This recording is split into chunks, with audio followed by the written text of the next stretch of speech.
Dustin in goal? Yes. Yeah. Any other moves, defense? We're going to keep everything the same. So no lineup changes other than the goaltending change. How'd you feel Butcher and Fitzgerald did stepping back in?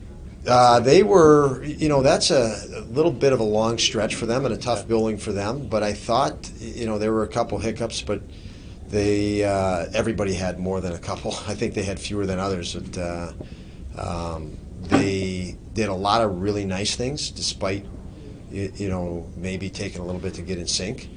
And I figure we'll give them a chance to go back to back, and because they haven't played in so long, and get them in a rhythm here. So that was the choice there. But I didn't mind their game.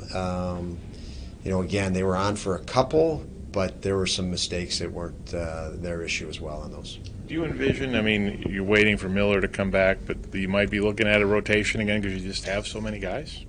We will. I hope not to keep guys out for a long term, but with the way the group has played, you also don't want to break up that chemistry.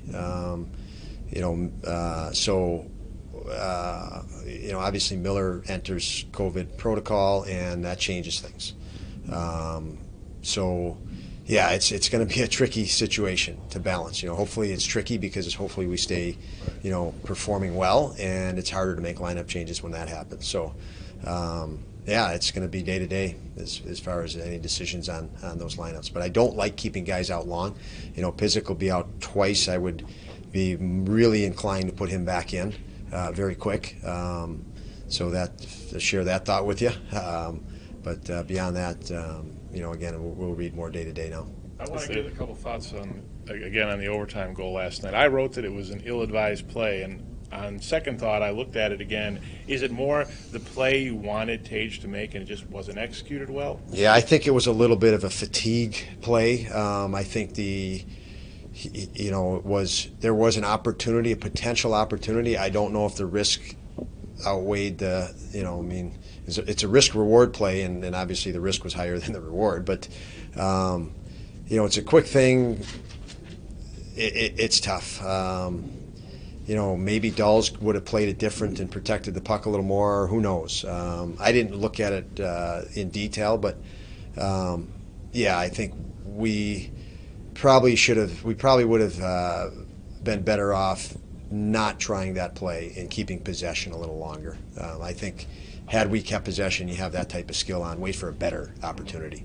But there was a moment when you thought you could spring them for a breakaway, and I think that moment closed really quick, and then they stayed with the decision. And that's where Tage probably should have caught himself and said, yeah, you know what, live to fight a little longer here. What's it like being here as the visitor?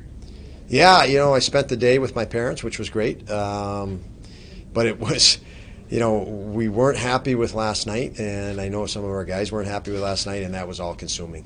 So I returned a lot of texts today, but this game is consuming me, I can tell you that. It's nice to be back in Chicago, but it's much, much nicer with a win, and we need to focus on that. So for me, I'll enjoy Chicago in the summertime, another month or two, but right now, other than seeing my parents was great. I have some family here tonight that I'll see after the game, but everything's better with a win, so the focus is on that. They're still obviously dangerous. They have parts, but how strange is it to think that the Blackhawks that were once what you were here at the end of are going through a big rebuild now? Yeah, they do have some parts. DeBrincat and I was with this team 3 years ago, and there's lots of Strome was here at that time, and Kane and DeBrincat, and obviously Taze. There's still some guys that are extremely dangerous over there, and some young guys that work hard. And you add Seth Jones to the back end, and that's an elite talent. So, I put it this way, Mike, I don't feel sorry for them. They have a lot here.